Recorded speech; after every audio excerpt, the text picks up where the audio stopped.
So we're going to get this started. Just to start out, thanks again for everybody that's joining us live. My name is Mike Mocerino. I work with WS Darley Company. For those familiar with Darley, a lot of you guys might know us for fire pumps and fire equipment. Innovation is also one of our core values. So we've been working on drones for a little over 10 years now when we brought the Darley Stinger to market. We're really excited today to really show off a new product launch from DJI, and we're joined with Romeo and Chief Baker from DJI.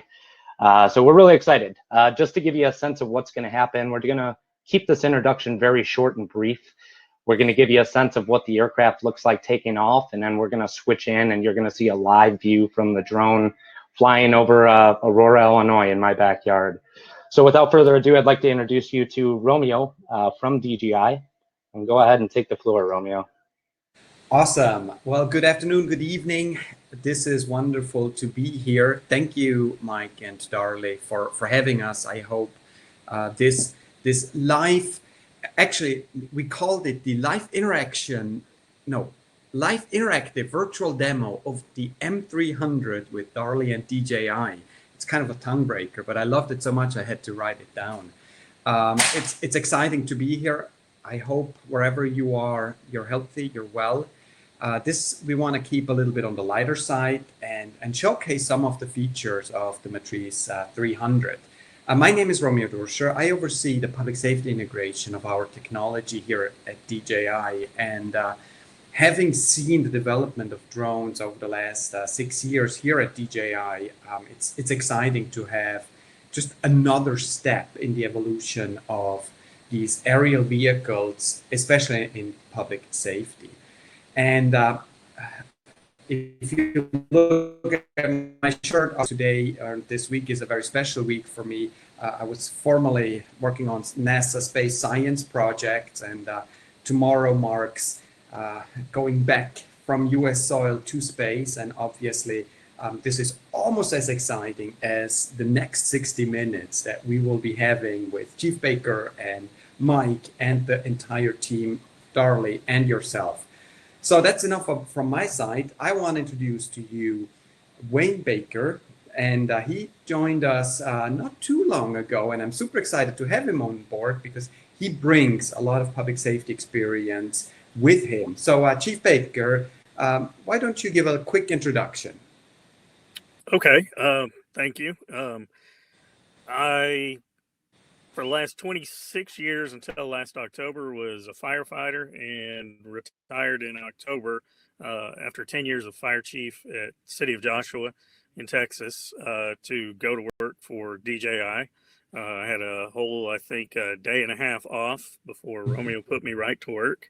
But it's been great for me. Drones in public safety has been extremely beneficial to save the lives of firefighters and police officers and the public, and so it was a great opportunity to me to continue my lifelong mission of saving lives by going to work at DJI and helping to be an advocate for public safety. And this M300 that we're going to talk about is that it's everything you're going to use, things that we have begged for over the years as public safety. And so I'm pretty excited to see a lot of what we've asked for come to fruition with this new product. So thank you both again for allowing me to be a part of this. Thanks for being here. We really appreciate it. And, kind of without further ado, I'm going to switch our full screen over to the drone, and just want to give one more shout out to somebody behind the scenes. Sean is a newer member of the Darley team, and he's been piloting the aircraft and has done an awesome job. And right now, it's about 85, 90 degrees out, a lot of humidity. So thanks for everything you're doing out there, Sean, and looking forward to this. And now we've got the full screen on the drone. Whenever you're clear for takeoff, Sean, go ahead. So thank you, Mike and Sean, for doing this. It's like we're flying out of Mike's backyard. It's very cool. Now here we see the M300 now taking off, and As you can see, the platform looks a little bit different than previous platforms. The propellers are on the other end of the arm. Instead of top, they're on the bottom. That has a good purpose. But we can also see how stable it is. It's just a few feet off the ground. The sensors on the bottom of the drone have really locked on to the ground, and together with the GPS are really working to keep the drone in a very stable environment. When we're utilizing GPS, there's plus minus 5 feet in variance. So we don't have a lot of movement at all. And that's really thanks to the sensors that on the bottom are keeping that aircraft locked to the ground. So let's see what we see through the first person view. This is the primary flight display. And this is a very new way for us to showcase the environment, in essence, to the drone operator. Now, a few things about the FPV camera. This is a fixed lens camera. We used to have a FPV camera that you were able to swivel up and down, but this time we have a very wide fixed lens camera, and when we use that one, we always see what's in front of the aircraft. That's why it's called the first person view. And now, as you can see, Sean is rotating or yawing to the left. And let's take a look at what kind of data sets we're seeing. So first of all, in the center of the screen, we have this crosshair and the line. That's the artificial horizon. And the horizon gives us an indication if the platform is leaning into the wind. And as you can see, it's slightly leaning, and that tells us that we have a little bit of wind. And speaking of wind, we can see that information right there on the bottom left where it says WS, wind speed, and 1 mile per hour wind there. So just enough for that artificial horizon to not be quite straight. So that's a helpful piece of information. Above it, we see the speed. The speed right now, because we're hovering, obviously is 0.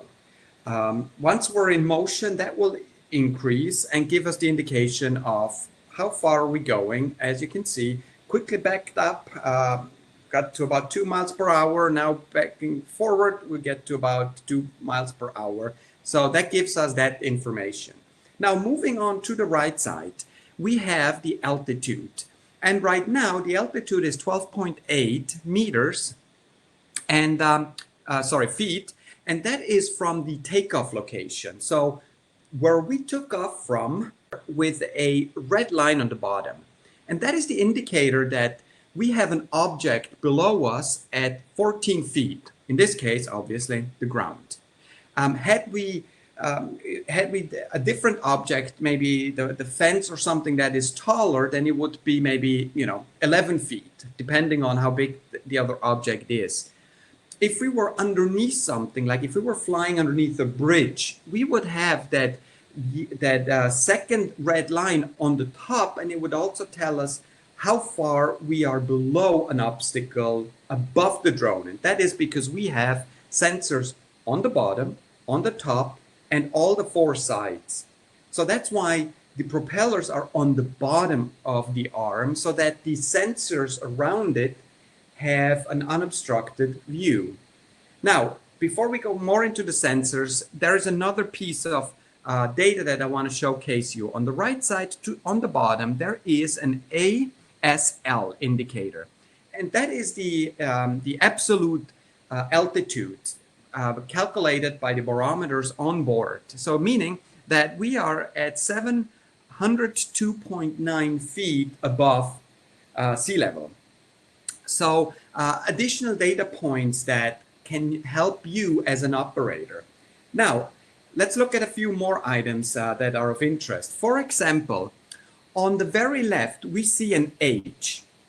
And that H is hooked to the corner, and that tells us right now that the home point is right there. And if we yaw, as you can see, the H moves along. This is kind of like an AR overlay to show you where the home location is. Now, if we were to do a 360-degree yaw, that H would first go to the right in this case, hug the kind of the edge of the picture, and if we keep going, it will then go in essence to the bottom, and it will go behind the compass rose and show up again on the left until we do the full rotation.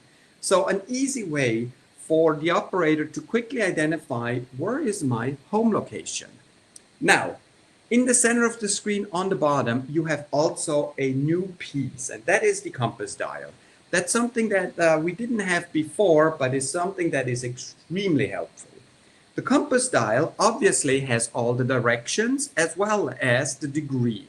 So for example, right now, we're looking at Mike's house, which is 162 degrees.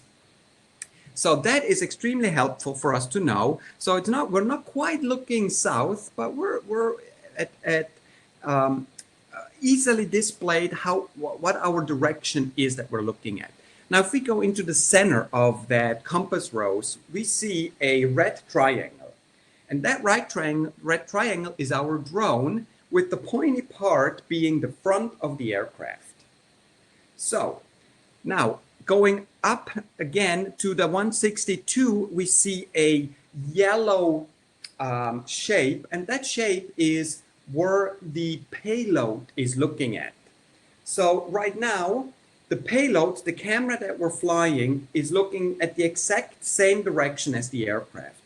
Obviously, if you have like dual operator function where you have one person flying the drone and the other person controlling the camera, you could have that payload look at a completely different angle than the front of your aircraft.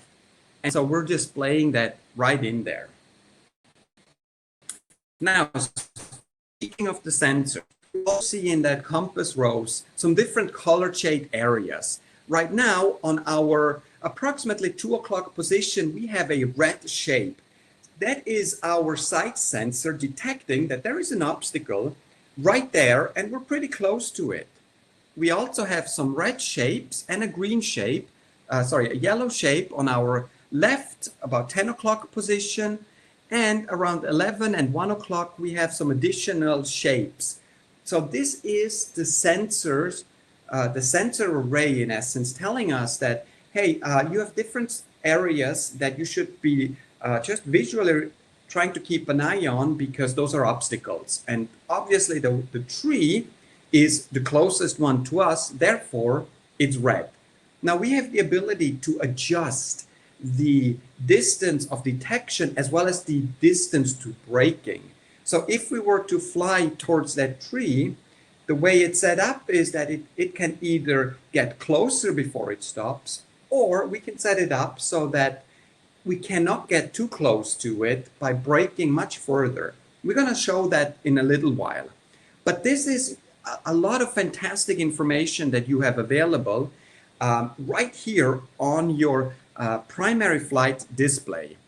So I'm going to show two more things. On the compass rose, we also show our home location, which right now matches up perfectly with the on-screen H for home. Another, helpful tool. And then also on the 4 o'clock position of the compass rose, we have another indication of home, and that is our distance to home. Right now, we're about 43 feet away from our home location. So a lot of helpful information. Now, if I tell Sean to please yaw around 180 degrees, and then let's take this platform out a little bit. So how about, Sean, we fly straight due north? We can do that now because we have the compass rose, and Sean can easily adjust his heading. Now we're going straight north, and as you can see, we're moving away from our home location. All right, so we are now about 200, close to 300 feet, now over 300 feet away from our takeoff position. So now how about we switch our camera view? First, Sean is going to do a rotation 180 degrees. So we look back to our home location, which incidentally is also Mike's beautiful home. And now we're going to switch over to our payload. So now we're not looking through the FPV camera anymore, and you can see now it's very nicely stabilized. That is because now the gimbal is taking care of the stabilization, and we have the ability to do a lot of different things. Right now we're looking through our wide camera view, and you see a green box in the center of the frame. That is, in essence, if we were to zoom in 5 times, it would zoom in on that framed area. Now that is really interesting because we already know ahead of time what we're zooming into. And if Sean now clicks on zoom, it goes right to that area that we zoomed in at 5 times. So let's go back to wide again, just so we can see that this matches up. It takes a second for it to come back. There we go. Now, if Sean zooms in 10 times, so on the right side, we can see the plus and minus of the screen, and we can adjust there the zoom distance. You can see 10 times the box becomes half the size because we're zooming in a little bit closer. And if we click now on our zoom button on the left, it immediately goes to that view. And that is extremely helpful because before it took a little while to zoom in. And if you needed to zoom out on the C30, it took a little while to zoom out. Now it's by pressing a button, we get situational awareness from a wide perspective. All right, now let's zoom in a little bit more. Let's see, there is something, a placard that we may want to identify. We are about 314 feet from takeoff location. We're now zooming in 20 times. We can see that there is a placard. 40 times we can start making out what it reads. And now we're at 80 times zoomed in, and we can clearly see what we're looking at. 80 times, look how stable it is. There is a little bit of wandering, and that is perfectly fine because think about it this way. This is you holding a broomstick with a camera at the very front, and every little bit that it's moved out at the end goes much bigger. But because we stabilize the gimbal and the electronic piece inside the camera, we have such a smooth view of it. Now let's quickly go on to the wide angle view just to give a comparison of how far we actually are. In this view, there is no way you could see what's on that placard. But the moment, again, Sean clicks on zoom, we're right back where we left off before, and we can continue our investigative work. All right, so we are right now, as you can see, altitude about 80 feet above the takeoff location. So we keep having that piece of information right there. Let's see. Let's go back out again, and let's take a look around our environment here. So maybe let's yaw to the right, perhaps, and take a look at our environment here. So we have a path, we have a little creek here. If we had a missing person, we could now start scanning this area. And let's look at some of these additional software features that are in here. But before we do that, let me showcase another piece that is a part of this puzzle. Sean, let's look back at our home, or Mike's home. And we are about 524 feet away from the home location. So now let's use our laser rangefinder. And on the top left, we have the ability to turn the laser rangefinder on. And now wherever that red crosshair is, it gives us the location. And that home is 550 feet with the geolocation right below. So that laser rangefinder locks on that piece that we have it on and then gives us the information. Now, if we zoom in, we can specify exactly where we want to have the laser rangefinder. So maybe let's try to put the laser rangefinder right on that placard. And now we can see 550 feet and the geolocation of that particular area that we're looking at. So extremely helpful information. Now, if we point the laser rangefinder to a different area, it will give us the distance to that object. So a lot of helpful real-time information that come by utilizing the laser rangefinder. So for example, we're going to yaw to our left, and there are some power lines over there. And if we just stay in place for a second and maybe right that power line there, if we zoom in, and we're gonna get 10 times, we're now at 10 times. Let's go a little bit closer. With the zoom, we can identify an area.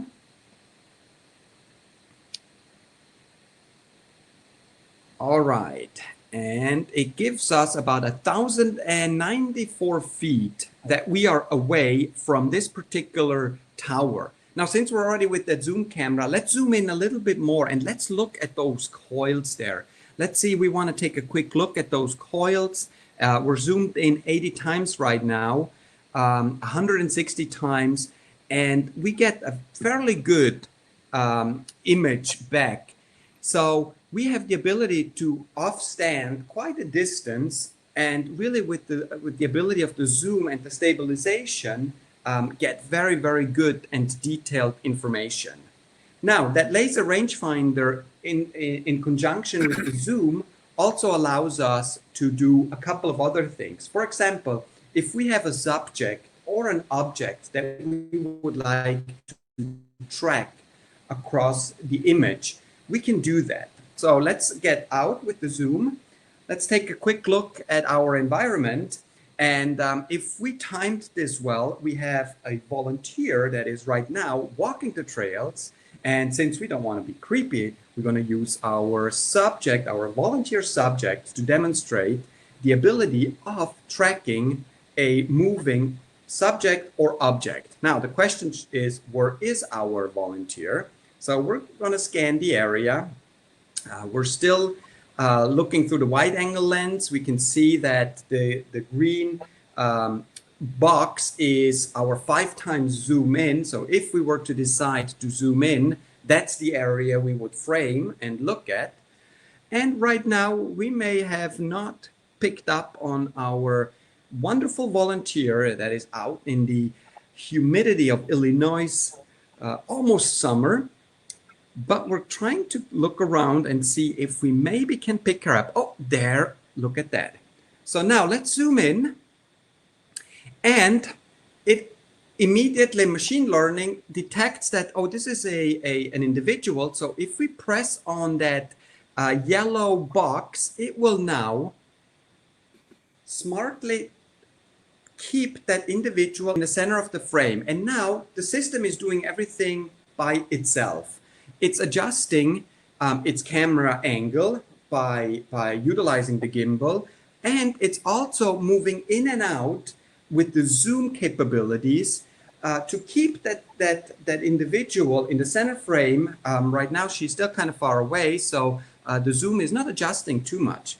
If we're looking at the display of our laser rangefinder, we can see that she is about 440 feet away, closing pretty quickly, and it also gives us the geolocation. And now we can start seeing that the zoom is retracting a little bit as she is coming closer to the aircraft. So very, very helpful information that's displayed. So right now she is about 340 feet. So she has made up 100 feet already. The zoom keeps going down. 17 times, 16 times. Now it's happening faster as she gets closer and closer to the aircraft's location.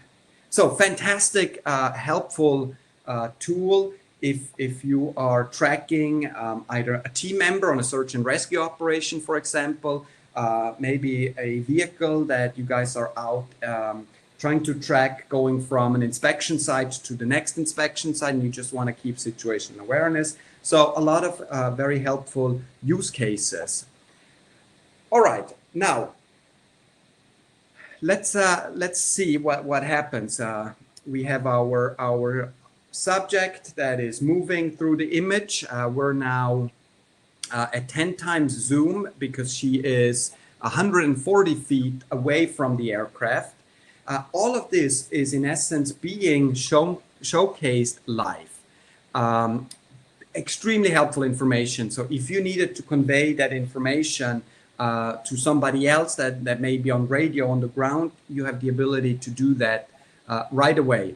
As you can see, now the gimbal and the camera are moving, so it's all done by itself with the onboard computing and the onboard machine learning to keep, again, that individual, in this case, in the center of the frame.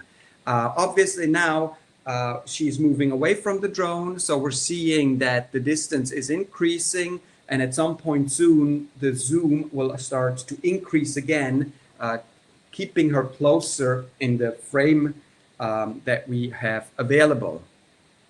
Now, perhaps she's going to stop at some point, and we want to mark that location. So let's say maybe during a search and rescue operation, we found the location of the victim, or during a search, we got to the point where we needed to place a marker.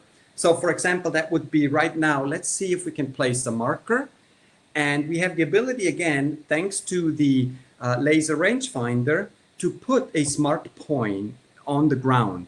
And that is now visible. We've now placed, in essence, a pointer, and it's a diamond.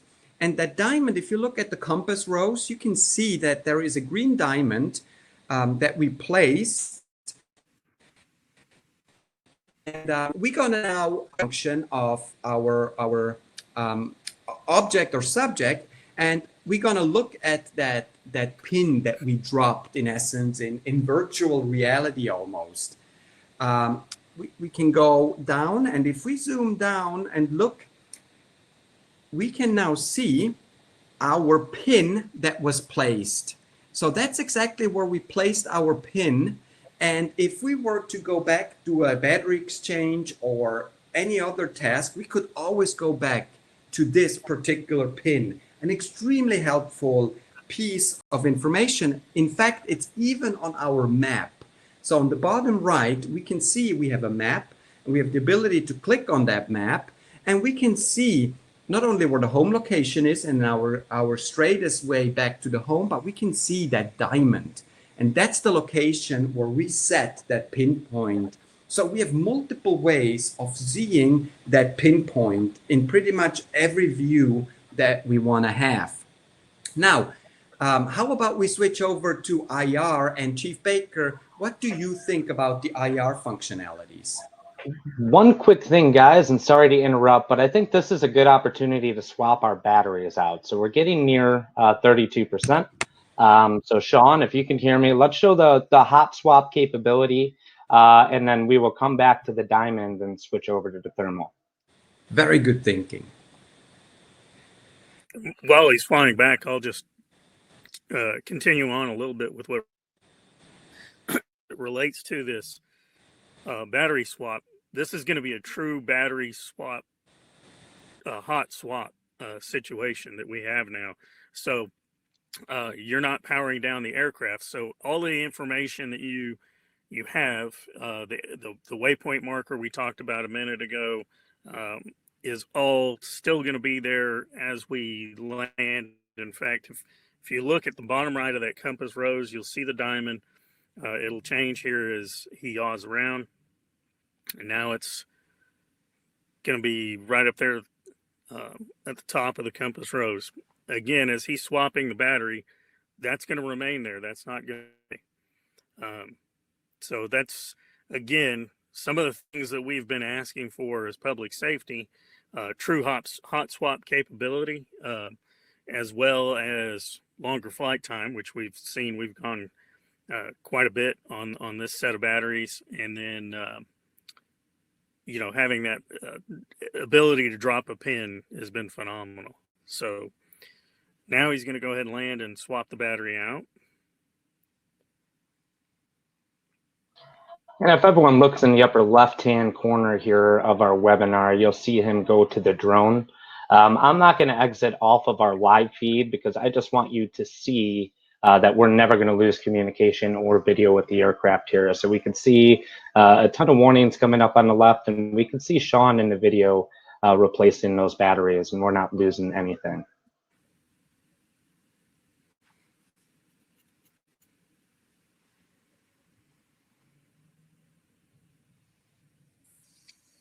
And now we can see on our battery indicator, these are at 100%. As I say all the time, voltage is everything. I don't rely on the percentage. I rely on the voltage. But you can see it was under a minute. I was looking at our timer we have, and it was under a minute to land, swap batteries, and be back in the air.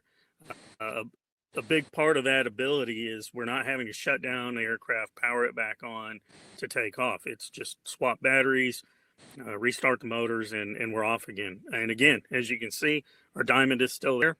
So we've not lost any of our flight information from one flight to the next if we're needing data. And as you can see, there is the diamond showing up on our screen a little better.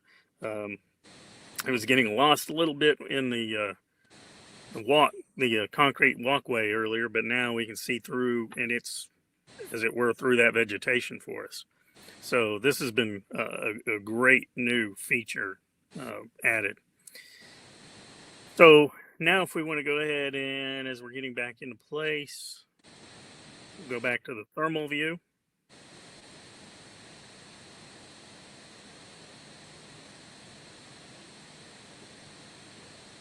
And you can see the really good detail that we have with this thermal.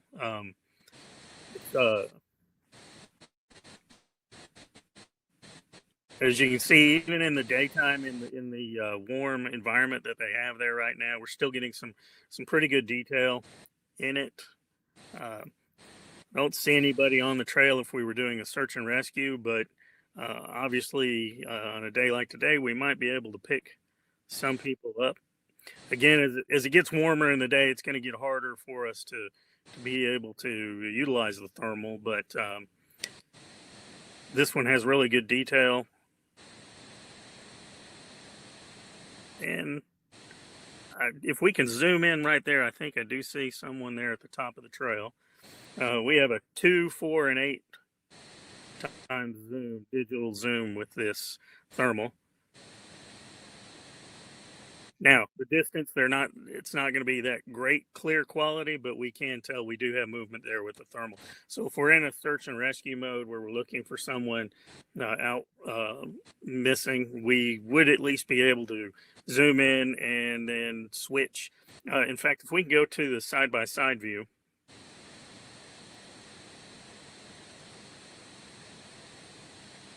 so we don't have the MSX blending for a few reasons, unfortunately, on this camera, but we can still do this side-by-side view and be able to get an idea.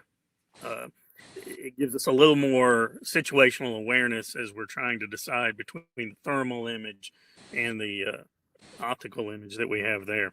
So we can go ahead and zoom back out, and I believe we do, as you can see there, that is a really good image there. We can see the tower and the lines right there showing up. So even in the daytime flying, in that thermal, it's going to be a little easier. I mean, you can't always see them in the standard optical view there, but it's showing up a little better in the thermal against the sky. So that's really good with the detail that we have there.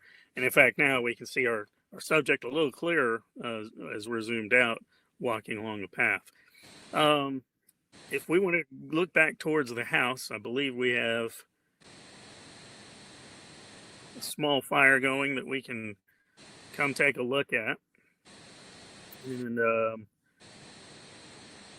For me, what was always great with having that, we have handheld thermal imaging cameras that came about in the early mid 90s, but having that aerial capability, especially if I have an attic fire now, I can see the the heat traveling through the building. I can see where the hottest part. I can find my structural integrity of the roof if it is an attic fire. In this case, we can start to see um, there looks like there's a hot spot in the yard there. So if we can take a look in there. Uh, and this is a radiometric image.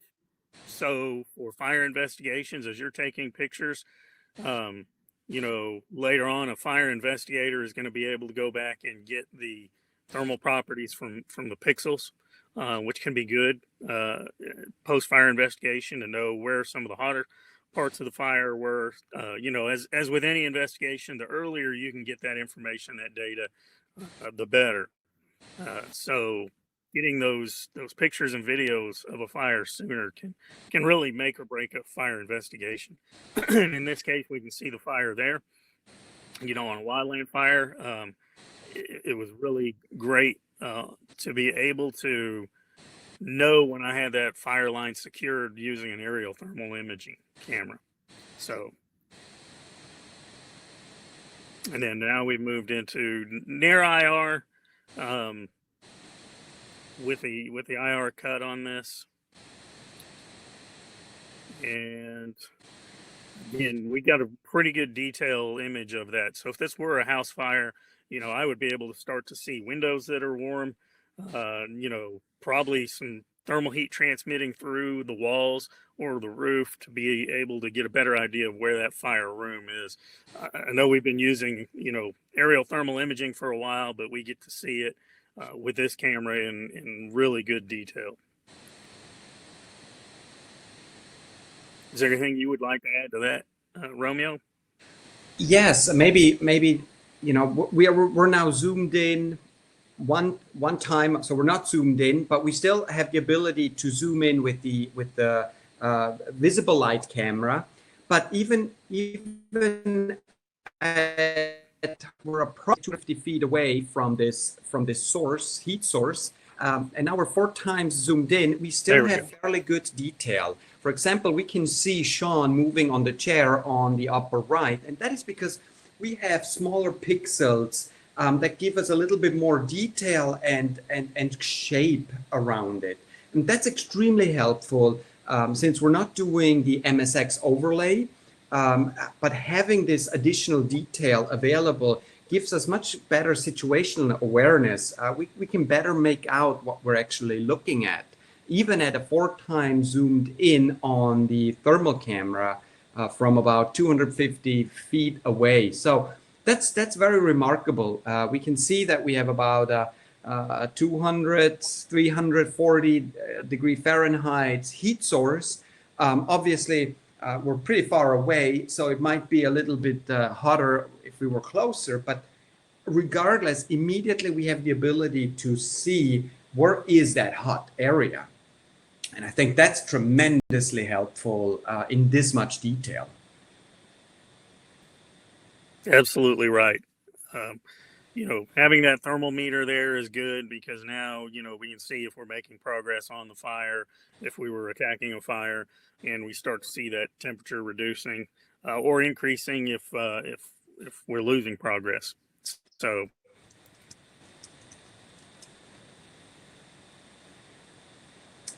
Very nice. And now, if we wanted to take a closer look with the visible light camera, all we have to do is hit the zoom button, and it would immediately get us at this 5 times zoomed in area. We could zoom in a little bit more to get a visual indication of what it actually is. So this is what we're looking at. It's one of those backyard cool little barbecue oven type things.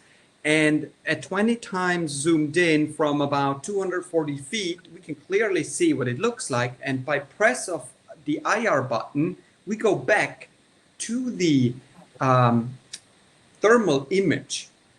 And now we're 8 times zoomed in. So it's, in my opinion, it's a very, very good thermal sensor that gives us so many more details than we used to have before. Now, another thing that is kind of interesting, and I alluded to it before, is we have the ability to adjust our sensor breaking point. So in essence, let's say we want to do an inspection, but we don't want to get too close to the object. We have the ability to adjust all of that inside the app.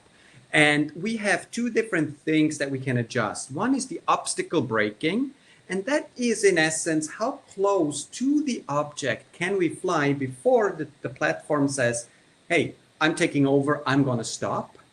And the other one is, how far away do we want to get the warning that an obstacle is coming up? So sometimes 131 feet may be too much because you constantly are getting updates of obstacles that are within 130 feet. So maybe you want to reduce that to, you know, right now we're at 85, almost 85 feet. So anything that's within 85 feet shows up as an obstacle. And everything that's 15.9, that is the distance where it breaks from. So you can adjust your horizontal, vertical areas depending on your mission profile. And that is extremely helpful.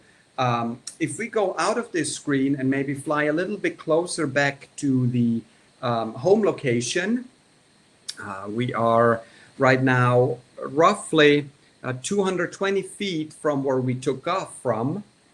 And if we get a little bit closer, we will start seeing those obstacles pop up on our compass rose. And very soon they will pop up as a detection. And then, of course, if we were to fly closer to them, they would then make us brake, or the platform brake. Now it looks much closer now because we're kind of looking through that wide-angle camera, but now you can see how it is alerting us. And if we just stay there for a second and go back into the settings and let's play with our settings to see what it looks like. So let's do the real-time obstacle sensing. Let's do full 131 feet. So we're going to slide the obstacle sensing slider all the way to the right and take a look now what the compass rose looks. Now the compass rose should give us more obstacles. So if we go a little bit closer to the tree and a little bit closer to our takeoff location, we should start seeing all the other additional obstacles that are around us, like the tree, the house, everything that's within 130 feet is now showcasing that it is there. And we can obviously also adjust then the braking point, meaning we can have it either closer or further away, and that is extremely helpful. So if we were to increase the obstacle braking point to the 32 feet, also will put the slider all the way to the right. Now we would stop much further away from an obstacle than before. And that is extremely helpful when you do these, maybe more complex missions that you want to be careful about. You don't want to get too close because you can utilize your zoom camera to get more details. It's not that you need to get the camera right in front of it. If you're 30 feet away and zoom in, you still get the details that you may need. So extremely helpful to adjust your safety and security settings, in essence, right there and then.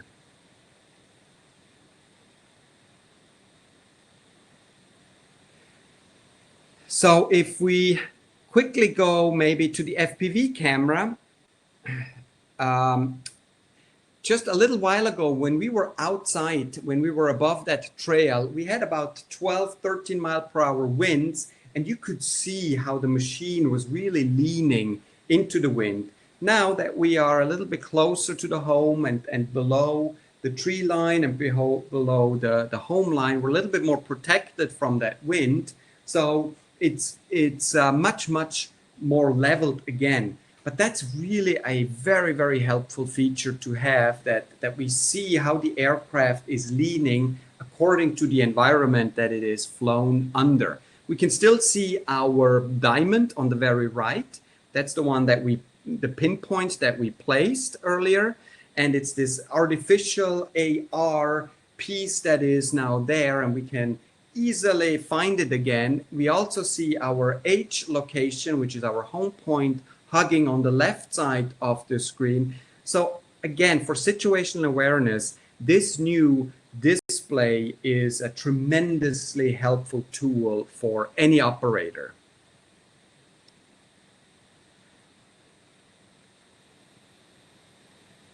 Now, there's a couple of other things that we want to talk about that we may not be able to showcase, but let's say we want to do dual operation. We have two options. One can be that Sean is the pilot and Mike can be the camera operator. That's what we've seen on the Inspire line, on the M300 200 line. This is like your dual operation. You have a dedicated pilot and a dedicated camera operator. But let's say Sean is taking off from where he took off from, and Mike is now on the path. And Sean's task was to clear the entire area from the takeoff location to that path, and then hand over the platform to Mike as the operator on location. And he can do that. Easily, Mike can take over the controls, and he is now the pilot in control in essence, and can fly the drone from that location where he is at. So you can in essence daisy chain the drone and hand the controls from one pilot to the next. An additional feature that has been requested or had been requested a lot by public safety, especially search and rescue operations where you may want to hand over that control to expand your ability to search, but also to be more effective. If you don't have to constantly fly back to your home point for battery changes, you can be much quicker in your operation. So now Sean is adjusting the outputs on the sensors so that he can fly a little bit more closer to objects without the drone just stopping on him. Obviously, as you can see, the landing location right now is fairly close to the home. And if we didn't have that set properly, then we would hit this invisible wall when trying to come back home. We also have the ability to turn on the auxiliary lights. We have lights on the top and the bottom for those nighttime operations, but we also have the ability to go into stealth mode. Let's assume we have a high sensitive law enforcement mission at night, and we want to turn off all of the lights, easily doable through the app. So it gives the operator quite a lot of different ways they can utilize this particular platform. So now that we're on the ground, maybe do we want to take a look at some of the app features that are there, or are there any questions we may want to address? Yeah, so there's a couple questions real quick before we do and look at that, Romeo. So what was the VS? So it's a little hard to see on the screen, but right around where I'm circling above our ASL, what was the VS for? So that's it. So maybe Sean, if you can turn it back on, and let's go a little bit above the fence. So then we can see what it does in real time. So we can see the props are spinning up. We have movement. Okay, so now we'll just park it right here. And VS right now is 0. So Sean, gain altitude a little fast. Let's go up to like maybe 100 feet altitude. And see how we can see the numbers go up. So this gives us the vertical speed indicator. So how far are we going to go up or come down? The moment we let go, it stays at 0. It's hovering. So while we're now moving forward, we're not moving vertically. So that's the VS. Very helpful indicator on your speed going up or coming down. Perfect. And one other question we got from our friends over at DroneSense: how much of the new intelligent functionality can we expect to see surface through the SDK? Very great question. If you don't know DroneSense, one of my favorite third-party development tool that's available not only for public safety, but with a huge customer base in public safety that gives additional information about your fleet operation. And obviously through our SDK, which is the software development kit and the integration for these third-party developers, a lot of this information will and is already available. And I am convinced we will soon see more features in DroneSense and potentially other platforms as well. But DroneSense, they have been doing a fantastic job in getting this data, not only in-flight data, but also your mission data, your inventory. Let's say you have a fleet of 5 different drones and 10 different operators, and you want to keep somewhat of a tally of how many hours were flown, how many missions were done. You want to replay some of the missions. This is a really fantastic tool that gives a lot of that information in one place. And so the answer is, you will, as a software developer, get access to a lot of this information through our SDK libraries and start implementing that in your own solutions. Another good question here from Gabriel: is it possible to use the telemetric information to operate a monitor on a scale or articulated boom via CAN bus? So develop an algorithm to send the water jet to the hottest point, or to the one determined efficient in the process of putting out the fire. So great question. I'll let Romeo answer that. I love this because this is something that we had talked about 3 years ago, utilizing the drone's data to autonomously adjust the spray angle in essence to really hit those targets. I think we're starting to see this become more of a reality because we're seeing more data pieces getting integrated. We're not, obviously, the goal is that the drone becomes a much more integrated piece of your operation. And if you look at some of the things that we are working with and on, like for example, the Rosenbauer partnership between DJI and Rosenbauer on, the future of fire trucks, that's the direction we are trying to go, where the data is much more integrated than just seeing it. That's gonna happen, and that will make the deployment of drones even more helpful. Perfect. And John asked, can measurements be taken between 2 points, such as a fire hydrant to the fire pit? So that's another good question. Chief Baker and I have been pushing for more. We always want more. And that's kind of like, I think public safety, they enjoy more and more, and oftentimes we can deliver, and sometimes we have to take a little bit of a sidestep. Right now, we have the option to place one pinpoint.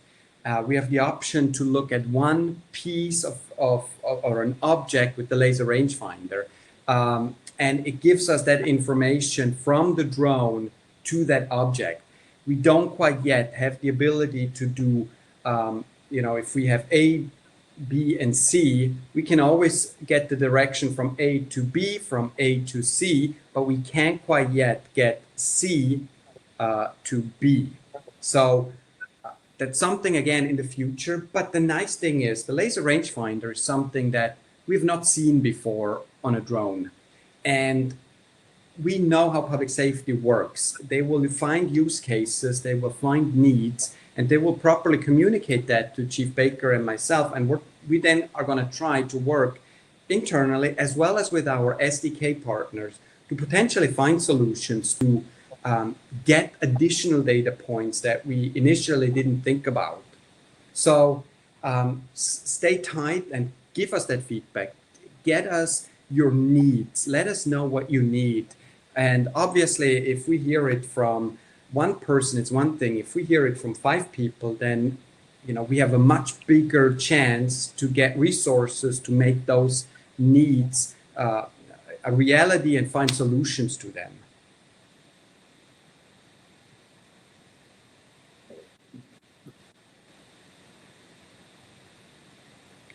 Uh-oh, we lost Mike. Mike was on mute. We were doing so good with no one doing that until the very end. So we had a question from our friends Alex over at River, asking about the ability to have multiple drones swarm and take high resolution photogrammetry to create a detailed 3D model. Well, that's another one of those evolutionary pieces. I had envisioned way back that we would have multiple drones operating in sync and giving us information in real time from different perspectives, and it's being put together for a common operating picture in the background. We're getting step by step closer. I think one of the first steps was to create these live maps. So if we do an orthomosaic mapping project, some of the solutions have now the ability, while the drone is flying and taking its imagery in the background, already starting to put together a lower res map so that we already have a 2D map while the drone is flying. And that really started a little bit over 3 years ago when we did a project on the Maldives with the United Nations, where we were mapping these remote islands because erosion and rising sea levels are impacting the Maldives, and we didn't have connectivity. And it was very frustrating because we had hundreds and thousands of images, but we couldn't do anything until we were somewhere where we could start getting connectivity and upload those images. So now having the ability to in flight get at least a lower res 2D map is a huge step. The next step will be the creation of a 3D map in very short period of time. And we're seeing some solutions already come to market that utilize actually video to create a 3D output in a much shorter time than it used to. So I think with computing power, with connectivity, also the next step will be integration of multiple drones and viewpoints so that we get the common operating picture faster. We're not quite there yet, but I am very confident.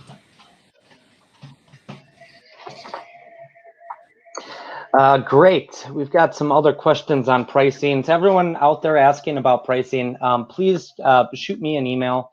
I've dropped my email in here a few times. I'll do it once again before we hang up for pricing information. It's just a DJI's pricing policy. We don't want that information public. So you do have to request that from us, and we'd be happy to provide you with the pricing. We just got another question from John here. How is the map on the lower left-hand corner integrated into the software? Can the map be changed to satellite view or addresses plugged in? Great question, John.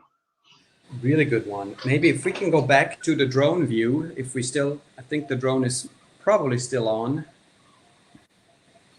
Let's see. Yep, it is. Let me turn my screen share back on here.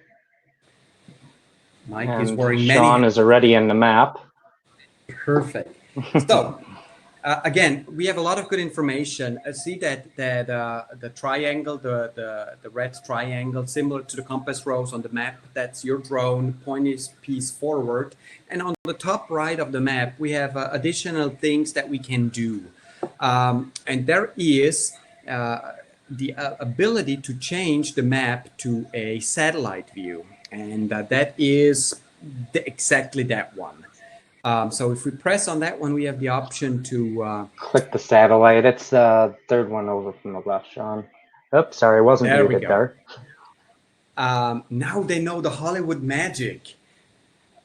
So if we click on that third one from the right, we have standard and we have satellite. If we put satellite, it will give us the satellite view. Now keep in mind, just like if we use our smart devices, we do need to have some connectivity to get that data. If it's not connected, or unless we preloaded the data, we can't properly do it. But we do have the ability to switch between standard and satellite view, and that is extremely helpful. We also have the ability, you see an airplane on the very right there, that gives us ABS-B in information. So manned crewed aircraft, they have to send out a signal, and we on the DJI side, we pick up that signal to alert operators of potential crewed aircrafts in the vicinity. Now, right now, we have two aircrafts that did show up. They are quite far away.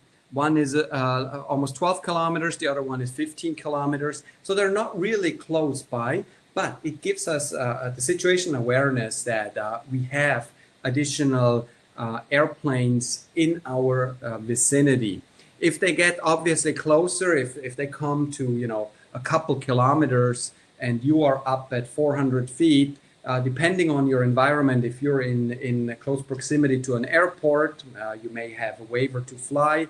But if they get close by, you may want to, you know, not only scan your environment, but potentially lower your altitude and yield to crewed aviation. That's the rule. But that's another very helpful feature. It's ABS-B in, so we're not broadcasting a signal. We're just receiving from other aircrafts.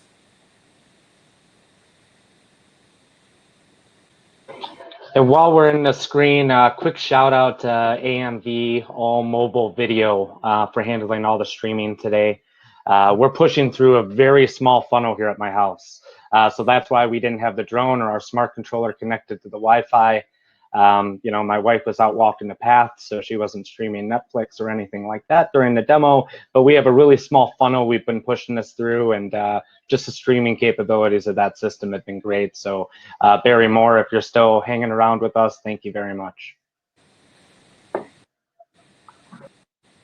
We've got another question as well, and yeah, we'd love to address all the questions. We're running a little bit late. This is 2 to 3. Thank you everyone for sticking around. This might be our last question, but do the pilot and camera operator have separate screens? On how many screens can we get the camera view simultaneously?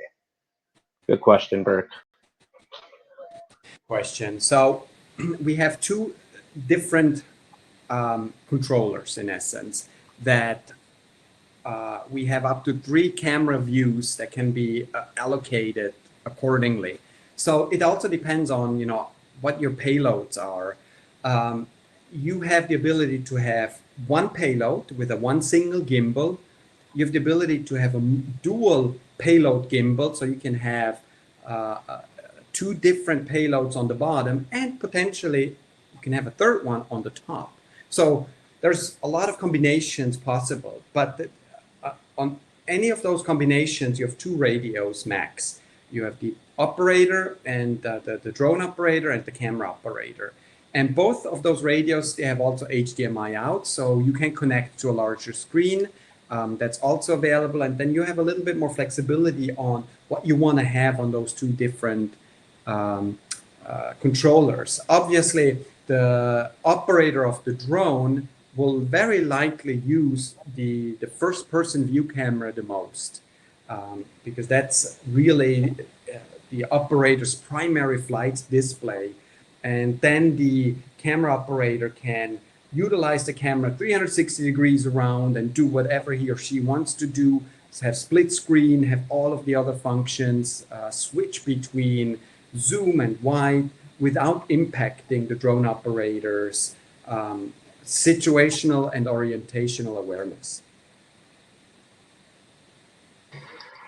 Perfect. And I think we addressed most of the questions. For those questions we didn't get to, we are going to go through the chat log. We'll reach out to you everybody that put their email address in here will be reaching out with more information. Chief Baker, Romeo, any closing remarks for the group? We've still got a good chunk of people have stuck around with us a little over an hour today. So thank you all very much for the time. Chief Baker. Just thank you guys all for taking the time and the interest in this. You know, hopefully you've seen some value in the aircraft and the new capabilities that we have with it. I know for some that are looking at a new purchase between, you know, maybe they've had existing M210s for a little while. How do they justify now making that switch? I think a lot of it is the new safety features that we have with this aircraft, from the enhanced collision avoidance to you know, the fact that you have true battery redundancy, dual IMUs, dual barometers. You know, there's a lot of safety features now that are built into this that, in addition to all the new advanced features that we have with the payloads through the H20T, as well as, you know, having more situational awareness for the pilot. And then, as was just discussed, the ability for more than one person even to be able to operate this aircraft. One can fail, you know, if something happens with one pilot, the other person has that ability to take control immediately as a failover in and of itself. You know, human error being the greatest cause of accidents. So there's a lot of great advances for safety and for flight safety with our new Matrice 300 that, to me, is a big reason that you can justify making that switch. Yeah, and just to add on to this, if you have an XT2 or a Z30 or a Z15 Spotlight from the M200 series, they are upward compatible with the 300. The H20 and H20T are not downward compatible to the Matrice 200 series, but at least the other payloads, the XT2, the Z30, and the Z15 Spotlight, can be utilized on the 300. Obviously, technology moves pretty fast, and we are trying to be as cognizant as possible, especially in public safety, not to constantly bring out new hardware, because that is not helpful to public safety. If you are operating an M200 series, especially a version 2, this is still a very good platform, still has a lot of capabilities. The M300 obviously is just the next step with enhanced features that we really listened to the feedback that we've gotten from law enforcement, fire, search and rescue, inspect, and they're, you know, that's just the evolution of technology, and it's exciting. And thanks to the team over at Darley for also helping us get more feedback and get their views and learn from their experiences in public safety has really helped us all to get to this place. I know there are some that are frustrated. They may have just bought an M200 a couple months ago or 6 months ago. We understand it's never a good time to bring in a new platform, but that's part of the evolution. We will continue to support the M200 line. We're gonna see some really great results out of the 300, I have no doubt.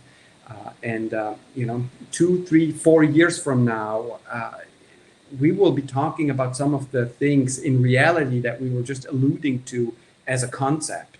So that is exciting. If we can make the utilization of this technology more integrated, if we can continuously provide better data to you as decision makers, that allows us to not only help save lives, but also keep our boots on the ground more safe. And I think that's something that Chief Baker is very passionate about. Perfect. No, really appreciate it. And DJI has been an incredible partner, a great company to work alongside with. And we could see Sean starting to pack up the drone now. But just like Chief Baker and Romeo just said, any feedback, please send that. Don't be shy. The more folks that speak up with features, the more time engineering from DJI is going to be looking into that solution. And we're really excited about this platform. You know, we've had the opportunity to fly this for almost a month now, and just blown away. And just the value it's going to bring to first responders, we couldn't be more excited. So for those of you that still stuck around with us through the end here over an hour when everyone's all webinared out, we really appreciate it. From all of us at Darley, we hope you stay safe and healthy. And if there's anything we can do to support you or any questions, I will drop my email in the chat box one more time. And thanks again. Romeo, Chief Baker, thank you so much for the time. Really appreciate it. It's always a pleasure. And hopefully we can run some more of these virtual interactive demos in the future. Absolutely. Thank you all at Darley. Thank you.